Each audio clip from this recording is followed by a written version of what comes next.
pa spet nisem sama v studiu in čeprav je zunaj mogoče res rahlo megleno in oblačno vreme, sončne elektrarne so še vedno tiste, ki delajo energijo. In z mano je kdo drug kot Mitja Terče, direktor podjetja Aerosol. Dobro jutro. Dobro jutro. Kak si? Super. Mislim, Mitja je prišel danes v moj studio v kratkih rokavih. A veš, da je zunaj 14 stopinj Celzija? Nisem opazil, ampak bo sonce, baje naj bi bilo do 22 stopinj. 24? Super, tako da potem sem pravilno, mogoče malo hladneje za zjutraj, ampak mi, ko delamo sončne elektrarne, vedno računamo na sonce. No, ravno to sem te zdaj hotela vprašati. Reče se sončna elektrarna. To pomeni, da dela samo takrat, ko je sonce ali kadar je svetloba? Tudi kadar je svetloba, sicer manj, ampak recimo na kakšen včerajšnji dan je elektrarna še vedno delala tudi tiste slabe dele dneva, ko je bilo bolj oblačno, 50%, tako da za večino ljudi je za včerajšnje potrebe, recimo včeraj elektrarna v Celju in okolici naredila svoje, tako da so tudi včeraj dobili več kot dovolj energije za svoje potrebe. Mitja, midva sta zadnjič govorila, da se zdajle sončne elektrarne še vedno splača dati na naše strehe. A lahko sam še enkrat poveš, zakaj pa how much?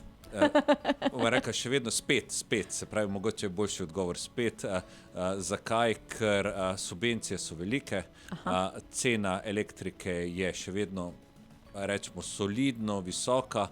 Zakaj to pomeni? Smo med najcenejšimi v Evropi, smo se pa malce podražili, skratka elektrika sili stranke, da nekaj naredijo, je pa še vedno trikrat recimo skoraj cenejša kot v Nemčiji, zato nismo še tako motivirani. Se pravi, ena elektrarna, ki jo neko gospodinjstvo, ki porabi dobrih 100 evrov na mesec elektrike, jih bo nekje na 10-letni kredit prišla okrog 70 evrov. Se pravi, bodo vsak mesec naslednjih 10 let še dobrih 20-30 evrov, ker še nekaj omrežnine in bo ostalo, plačali oziroma prihranili, potem pa bo to po 10 letih njihovo. Če se pa odločijo na takojšnjo plačilo, so pa to elektrarne, 7900 in naprej ali manj, odvisno od potreb, zato je nujno, da pridemo k stranki. Težko je, ni to, barni televizor OLED formata 65 inč, že za toliko, ja, lahko, ampak pri televizorju lahko iz prospekta, pa ima iz interneta vse zveš, ga naročiš, dvigneš v trgovini ali ti ga pošljajo domov, daš na steno, pa gremo. Tu je pa na eni strani moramo ugotoviti tako porabo stranke kot njeno dinamiko porabe, se pravi, ni več letnega obračuna, ampak vsaki 15 minut pogleda elektro, koliko si dal, tisto, kar si dal v mrežje, si poceni prodal, kar si vzel iz omrežja, si drago plačal, zato imaš tukaj baterijski hranilnik, ki ti zmanjša to dinamiko, se pravi, moramo vedeti, koliko porabi, kako veliko panelov, kako velik razmernik, koliko baterija, zato da je to primerno. En kup enih faktorjev. Ja, in še tehnične lastnosti, kako priti s kabli, kam najprej panele sploh dati na streho, kako priti s kabli strehe do razmernika, kam postaviti razmernik, kam postaviti baterijo, kako pripeljati kable iz glavnega voda, se pravi te osnovne električne, do razmernika. Stvari so se z baterijami, s tem, ko imajo razmerniki tudi mogoče rezervno napajanje, rezanje konic in vse podobno, se je tudi cela inštalacija v hiši spremenila in je razmernik energetsko srce ratalo cele hiše in to marsikakšen projektant tudi pri novih hišah še ne razume in pridemo potem mi v predzadnji fazi ali pa že malo prepozno, pa misli stranka, da ima vse pripravljeno za moderno elektrarno, pa ugotovimo, da bo še treba par metrov svežega ometa poštemati, potem je pa kar mal začudenja, pa negotovosti, neodločenosti, ne vejo, kaj bi naredili, ker so se stvari recimo v zadnjem letu, dveh, ko je on gradil hišo, od takrat, ko je bila ideja do izvedbe spremenile. Se pravi, potem takem lahko rečeva, da če je kdo od naših poslušalcev trenutno v gradnji hiše, lahko pokliče, da se vsaj malo preverijo zadeve, če ima željo za sončno elektrarno, da vidite, kje bo kaj šlo, da ne bo na koncu spet kakih. Se pravi, gotovo je bolje, da nas pokliče, sploh te, ki gredo recimo nekako iz neke tretje faze naprej, se pravi pred estrihi, ometi pred temi nekimi zaključnimi deli v hiši, ko se dajo še stvari nekako relativno elegantno rešiti, da se vidi, kje bodo stvari stale, kako, ker potem je marsikdaj sploh narediš lepo novo hišo, pa kar naenkrat ni pripravljen in rečemo mi, zdaj bomo pa preštemali vse te lepe stene, razbili par ploščic in podobne zadeve in pol se marsikdo ravno zaradi tega ne odloči. Večina novih hiš pa je standardno nekako tudi toplotna črpalka, skratka potrebe so večje in je elektrarna nekako nujno. Velikokrat pride potem še zraven električni avto, je treba tudi vedeti, kje bo inštalacija, kje bo priklop, kako se bo vse to povezovalo, zato je dobro. Hkrati pa, če boste pa hišo šele čez 2-3 leta zaključili, bo se pa spet spremenil, tako da tudi tu je... Se pravi, rekla sva, nekje tretja gradbena faza je tista, kjer bi bilo super, da vas pokličajo. Se pravi, ja, če nekako planirajo selitev v roku enega leta, pol je super, čez 2-3 leta pa spet ne odgovarjamo za trenutne nasvete, ker se lahko stvari se res hitro spreminjajo trenutno na tem področju. Ja, res je in hitro bova zdaj tudi midva najin pogovor zaključila, ker morava narediti požirek vode, ker jaz imam že malo suho grlo. Narediva malo premor, pa prideva spet nazaj. Mogoče še kakšno rečeva glede vzdrževanja. Velja? Super. Evo, dragi poslušalci, ostanite z nama, midva se vrneva kmalu. In sva nazaj z Mitjem Terčetom, direktorjem Erasola, ki vam lahko na vašo hišo, halo, podjetje, seveda namontira tudi sončno elektrarno in jo potem tudi vzdržuje. Dobro jutro ponovno. Dobro jutro.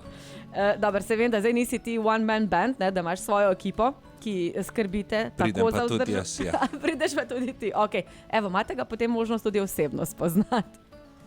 Mitja, midva sta že rekla, spet se splača kupiti sončno elektrarno. Vi imate v reklami, sem slišala, da imate koliko 11 kW, sem si prav... Ja, to je nek tipičen sistem, ki najbolj gre. Delamo, bom rekel, za gospodinstvo. Seveda si lepo povedala, tudi za podjetja se še bolj splača, so še večje subvencije, še večje ugodnosti, ampak če ostanemo nazaj na gospodinstvi, je nekje tipičen sistem po subvencijah, ki so velike, se pravi okrog 5000 evrov, subvencije, lahko po subvencijah stranka tako tipično 11 kW z 20 kW urami baterije, 15 kW razmernikom, dobi že za 7900 evrov, potem pa če je malo manjša, je lahko tudi cenejša, večja je načeloma dražja, ampak tako kot smo prej govorila, vse je potrebno videti pri strankah. Vgrajujemo tudi najbolj učinkovite panele na slovenskem trgu z 23,5% izkoristkom, se pravi 470 W. Tu je treba strankam tudi povedati, ja, oni so mi pa ponudili 700 W panel. Obstaja tudi vse do 1000, sam je panel toliko večji, se pravi, tisti bo večji od vrat vaših vhodnih, kar tudi statično ni najbolj varno. Se pravi, naš panel je velik 115 x 175 cm. Moje višine je že kar velik, ampak to je najmanjši panel, ki se nekako sterijsko izdeluje in je primeren za naše strehe in na te velikosti je 470 W res veliko in predvsem stranke naj bojo pozorne na izkoristek, pa seveda kvaliteto izdelovalca, da gre za neko priznano ime. Ok, Mitja, ampak zdaj, kak je z strehami, ker se vemo, poznamo strehe z naklonom in zadnje čase zelo popularne ravne strehe. Kaj je za sončno elektrarno morda boljše, predvsem kar se tiče samega vzdrževanja?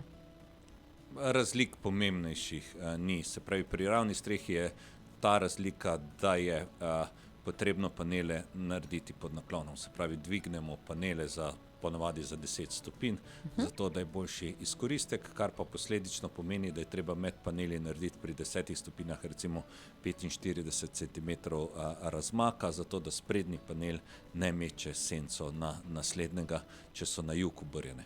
Lahko so pa tudi na vzhod, zahod, kadar stranka želi predvsem pomembno izkoristiti streho in gre tako gor dol v obliki neke črke A in takrat je pa bolj izkoriščena, ker so paneli skupaj. Za vzdrževanje jih je celo bolj potrebno, bolj pogosto čistiti, zato ker so bolj položni in se na robovih prej nabira umazanija. Prednost je mogoče bolj enostaven dostop, lahko tudi stranka, ki samo naredi, sama pogleda, ker naravno streho si še vsak kupa.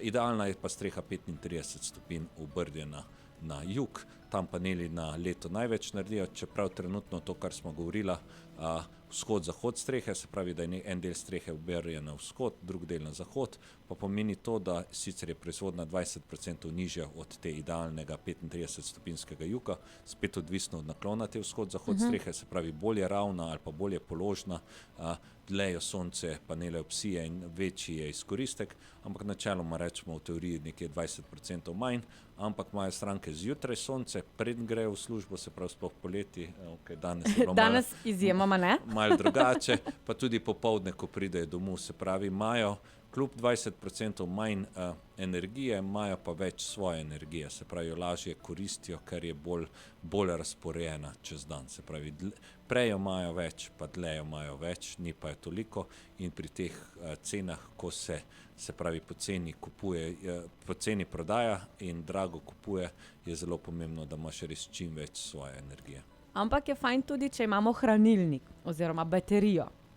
To sem pa tudi že zadnjič povedala, ne? Da zdaj pri postavitvi sončne elektrarne ti ravno ostane tisti višek denarja, ki ga potem lahko porabimo za baterije, ampak je treba tudi pravilno oziroma pravilno postaviti te baterije, seveda, da zaščitimo tudi svojo hišo. Kaj sva že rekla, kam je primerno postaviti? Idealno bi bilo, da se ta umakne iz hiše, se pravi, kakršenkoli pomožni prostor, lopo in podobno, se pravi, da je ta, rečemo, potencialno težko ugasljiva stvar nekje izven hiše, ki je zaščitena, recimo s požarnimi vrati, pa nekako v prostoru, ki je nekako sej obdan z nekimi stenami, ki niso gorljive, se pravi, ne z najbolj navadno gips ploščo, da smo takoj, ko se mal požara zaneti na drugi strani. Se pravi, to bi bilo idealno, ampak teh idealov je v praksi manj, zato se trudimo čim bolj nekam umakniti od vseh stvari, zaščititi se z nekimi ukrepi, da zmanjšamo. Ampak baterija, se da ni to zdaj ne vem kakšna huda nevarnost, redko, še posebej to, kaj mi vgrajujemo, litij fosfat, železne baterije so zelo, zelo varne. Ampak ko se baterija vžge, je zelo, bom rekel, zelo težko jo pogasiš, dokler še ima energijo in zato je varneje nekam spraviti stran. Je pa nujni del sončne elektrarne, saj ko imamo te presežke energije, tako kot bomo mi dva danes kot si napovedal, lep sončen dan nekje zunaj, bo baterija odigrala to funkcijo, da bo to sonce shranila za takrat, ko mi dva pridemo potem recimo popoldne proti večeru domov in pokoristimo to energijo. Zato, ker je treba dati cote pratne, pa pralni stroj treba pomivalni stroj treba zalaufati. Ja, strankam sicer svetujemo, da uporabijo timer, pa da, ko je že sonce, dajo kakšne take stvari, ko jih je lahko. Se vem, da ne vem, likati ne moramo nadaljavo iz službe, lahko pol doma, ampak recimo stvari se pa da prati, ne vem, zjutraj naštim, daš v pralni stroj, nastaviš timer za nekje opoldne, če si ti zjutraj napovedala lep sončen dan, potem ja, če pa napoveš dež, potem pa ne, skratka nekaj se da tudi predstaviti, ampak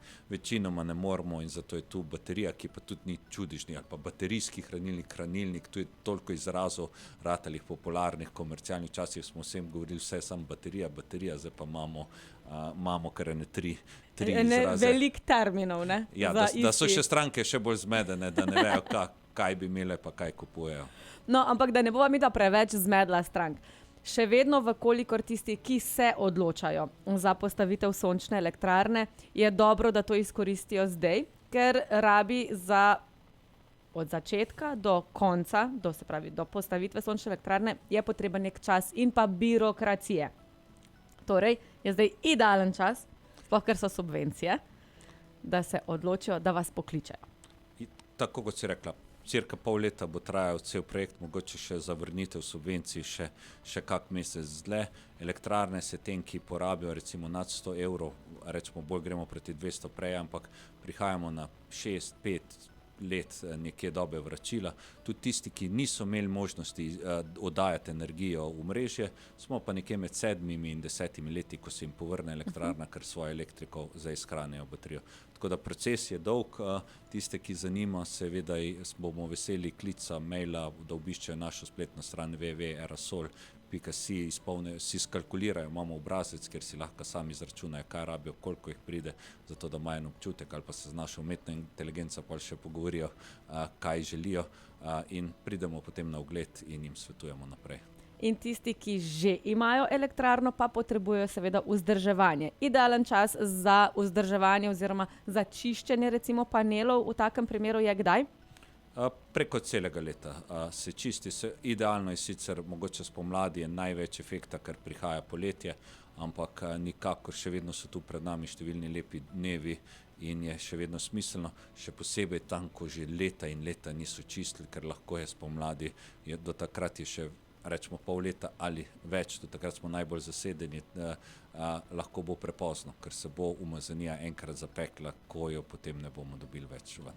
Pol pride pa špohtelček, te pa spet ne smemo, ker lahko poškodujemo, se pravi, s fotocelice. Ja, pa takih starejših panelov ni nikjer več za dobiti, tako da jih praktično tudi zamenjati ne moremo.